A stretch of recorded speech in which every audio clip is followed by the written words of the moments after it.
Hey, this is Ciderhelm, and welcome to the Vainglory Hero Spotlight. Today we're going to take a look at Ardan, a technologist veteran who will protect his children at any cost. Like moving pieces on a chessboard, Ardan's power comes from his ability to reshape the battlefield, allowing his allies to seek better positioning while discouraging enemies from doing the same. One of the first things you'll notice about Ardan is that he doesn't use energy. Instead, he unlocks a unique resource called Vengeance when he first learns his Blood for Blood ability. Anytime Ardan's Vengeance is full, he can consume it with his Blood for Blood ability to strike at a nearby enemy. Once consumed, Vengeance will slowly build back up. Landing basic attacks and using Ardan's abilities in tactically effective ways will also grant Vengeance. Ardan's heroic perk, Julia's Gift, allows him to recover some health every time he takes damage. This heal is equal to a small percentage of his missing health, meaning he'll recover more when he's closer to death. However, this healing has limits. Ardan can never recover as much health as the damage he took from a given attack. Ardan can use Vanguard to dash to the defense of an ally, granting them a barrier and a brief burst of movement speed. During this time, Ardan gains Vengeance anytime this ally is attacked. Take note, the strength of Ardan's barrier is based on how much bonus health he has from items. One more thing, the moment the barrier is created, there's also a shockwave that deals crystal damage and slows nearby enemies. Ardan can cast Vanguard on himself, dealing the same damage and slow to nearby enemies. However, the barrier strength, movement speed, and vengeance gains are much weaker when he applies them to himself. Vanguard's Overdrive grants a burst of bonus vengeance when Ardan uses the ability on someone other than himself. I recommend learning Vanguard at level 2 unless you're likely going to need it for an early fight. After this, upgrade Vanguard first and take its Overdrive if you're playing Ardan as a protector. Ardan's Blood for Blood consumes his Vengeance to deliver a devastating punch to a nearby enemy. This is treated as both a basic attack and an ability, allowing it to deal both weapon damage and crystal damage. Like basic attacks, the weapon damage from Blood for Blood can critically strike and apply weapon effects. Blood for Blood's Overdrive grants a significant increase to the final weapon and crystal damage dealt by the ability. In most cases, I recommend learning Blood for Blood at level 1. I recommend upgrading Blood for Blood first if you're playing Ardan as a warrior.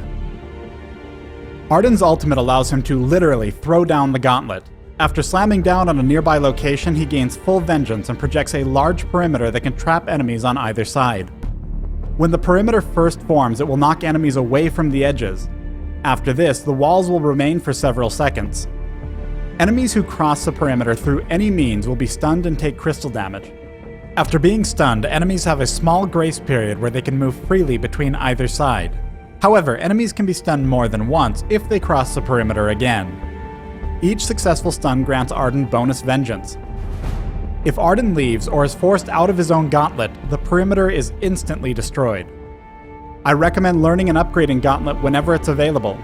Each rank dramatically increases the duration of the ultimate while also reducing its cooldown, so only take both overdrives if you're sure that you prefer your damage output over the increased utility of the Gauntlet.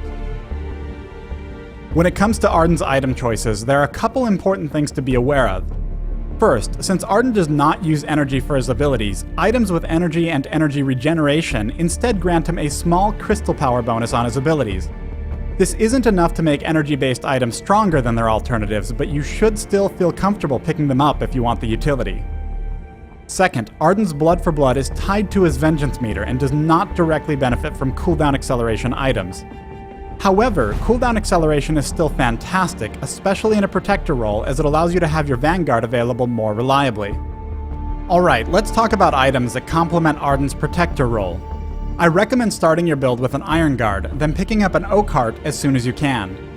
Crucible, Fountain of Renewal, and Shiver Steel are all very solid items for Ardan, so you'll want to upgrade Oak Heart along one of these paths. As soon as you're comfortable with your defense, immediately begin building towards Tier 2 Travel Boots. These will allow better tactical plays and let you reach your allies more quickly from other areas on the map. At this point, I strongly recommend picking up at least 1 or 2 items from the offensive trees. As mentioned earlier, if your focus is defending allies and maneuvering around the map, cooldown acceleration items are fantastic. On the other hand, if you want to increase your team's damage output, Bonesaw has strong synergy with Ardan's abilities. Ardan is very flexible with his item builds and can even steer away from the protector role if he has a team to back him up. When playing with friends, I encourage you to discover what item builds fit best with your team's favorite heroes and playstyles. Let's take a look at some Ardan gameplay. The enemy team has just begun attacking our gold mine, and I'm heading there as quickly as I can. Catherine interrupts my ultimate with a stun just as I'm landing. Though Gauntlet can be interrupted, it has a greatly reduced cooldown when this happens. After throwing out some punches, I start backing off to bring the fight closer to our pedal. But Glaive has pushed me right back into the enemy team.